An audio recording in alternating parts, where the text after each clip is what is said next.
Até para assistir aula existe uma forma correta. Que a gente não é ensinado. Que a gente não é ensinado aqui. Mas até para assistir aula, em nível universitário, a gente tem uma forma correta. Nem é só prestar atenção no que o professor está falando, porque a nossa mente não consegue manter o foco durante muito tempo. A nossa memória de trabalho mexe com 3 ou 4 itens, ou 3 ou 4 itens por vez, e aquelas informações novas que vão entrando vão empurrando as anteriores. Ou seja, a gente tem na memória a curto prazo, a gente tem a memória sensorial que é ilimitada. Mas a gente só consegue trazer para a memória a curto prazo, que é uma memória simplesmente que dura 1 a 2 segundos, a gente só consegue manter 7 itens menos mais 2, ou seja, de 5 a 9 itens. De 5 a 9 itens. Isso que a gente está prestando atenção, mas a gente só consegue processar 3 a 4 itens. Porque nossa memória de trabalho vai pegar 3 ou 4 itens dessa memória de curto prazo, vai pegar informações que a gente já tem consolidada e vai efetuar o raciocínio. Você acha, então, que a pessoa, muito da culpa dela ter dificuldade de aprendizado, pode ser porque ela está querendo prestar atenção em coisas demais? Aquela pessoa que estuda, mas está vendo um vídeo do YouTube que não tem nada a ver com o assunto, ou está ouvindo uma música com uma letra, ela lembra da letra, vou procurar outra música da playlist e tal.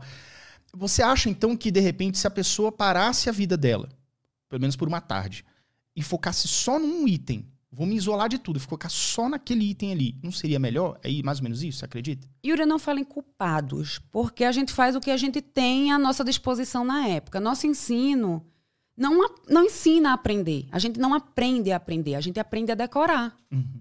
A gente aprende a ser avaliado. Um método riquíssimo de aprendizagem é a prática, é o simulado, é tentativa e erro. A gente não aprende sem erro. Uhum. Só que o erro é crucificado aqui. As pessoas não gostam de errar. Pessoas acham que por errar elas se sentem culpadas e não existe aprendizado sem erro. Só que a gente não aprende. E é isso que tem à disposição. A pessoa não consegue, a pessoa não sabe manter. A gente tem muita dificuldade de atenção hoje em dia, porque as pessoas não sabem prestar atenção. Porque elas acham que elas não conseguem, porque elas foram ensinadas a prestar atenção na sala de aula. Então elas dizem, eu não consigo, eu tenho dificuldade de aprendizagem, eu tenho dificuldade de manter atenção, tenho dificuldade de foco, tenho dificuldade de motivação. Claro que você vai ter dificuldade de motivação.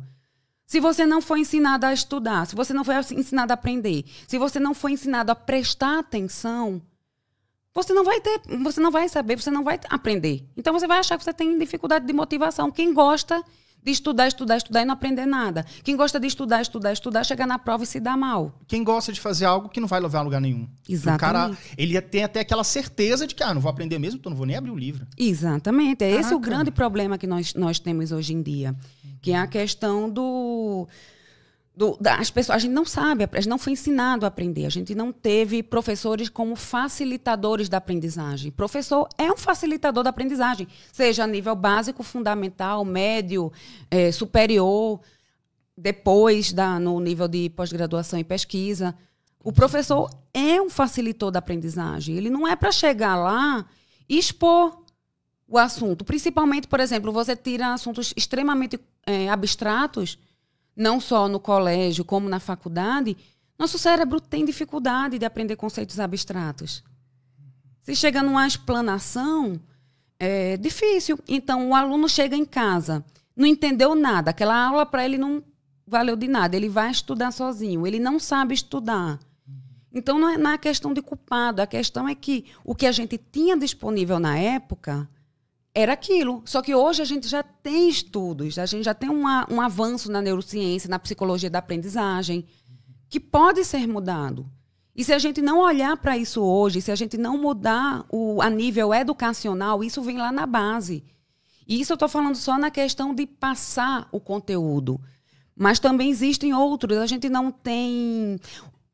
Até a gente tem. Está iniciando, mas a gente não aprende a lidar com emoções. E as emoções, você acredita que tem muito a ver com a aprendizagem? Tudo, 100%. Caraca. São as condições internas da aprendizagem. Eu concordo. Se você tem uma criança, por exemplo, eu falo muito do TDAH, né, nas redes sociais.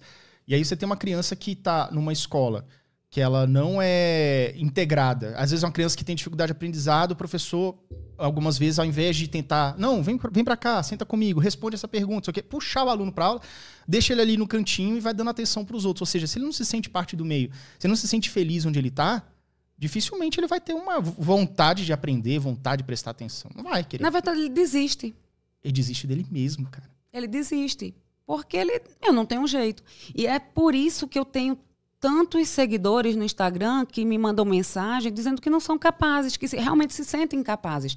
Na verdade, eles não são incapazes. A não ser que você tenha um déficit realmente grave, moderado a grave de aprendizagem, não solucionável por medicação, por drogas, você consegue aprender. Claro que a gente tem as diferenças de inteligência cognitiva. Isso a gente tem, não é inegável, mas a gente tem um padrão. É difícil você ver gênios andando por aí. Ou pessoas muito limitadas. O que, na verdade, a gente vê é um padrão, só que as pessoas não aprenderam a estudar e desistiram dos estudos. E se acomodam na situação. Abrem mão dos sonhos, abrem mão do que elas poderiam ter, porque elas acham que aquilo vai ser tempo perdido. Porque o histórico que elas têm é de não aprendizagem, é de aprendizagem ineficiente. Caramba. Faz muito sentido isso. Enquanto você fala, eu lembro da minha história, da dificuldade que eu tive. Hoje eu sou completamente diferente, né? Hoje eu tenho tudo aqui, falo bastante do TDAH e tudo, mas na época era só um estudante frustrado, mais 1 milhões que tem aí. E eu, realmente, é como se fosse assim, por exemplo, se eu estudasse com você na época, ou no mesmo colégio, assim, na época. Eu falei assim, não, pô, mas a Gusta tá lá na frente, ela é tipo um outro ser de um outro planeta, e eu tô aqui na Terra, ela tá em Marte, sei lá, entendeu? Já tá em outro... É como se fosse assim, uma coisa inalcançável, intocável, esse nível de estudo e de dedicação, entendeu? Sendo que, na verdade, o que eu percebi é que você, além das suas capacidades individuais, você também teve um ambiente que te favoreceu a isso. Sim. E você acredita piamente que o ambiente pode ajudar.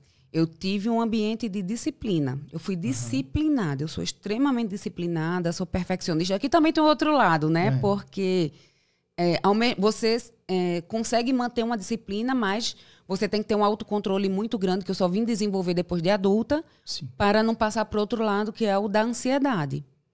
Perfeccionismo, ansiedade. Quando você cruza a linha isso, e fala assim, cara, não, aí você já vira uma patologia. Exatamente.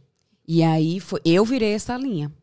E foi quando eu comecei o acompanhamento, a terapia. Foi mais ou menos quantos anos que rolou isso? Que tu cruzou assim, cara, tô ansiosa, não tá rolando. Adolescente. Com o vestibular.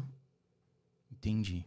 Foi com o vestibular. Foi quando eu comecei a fazer terapia, minha mãe colocou na terapia, só que a psicóloga na época não abordava da forma como eu me encaixava. Então eu não gostava da técnica que ela explicava. Na psicologia existem várias linhas, né?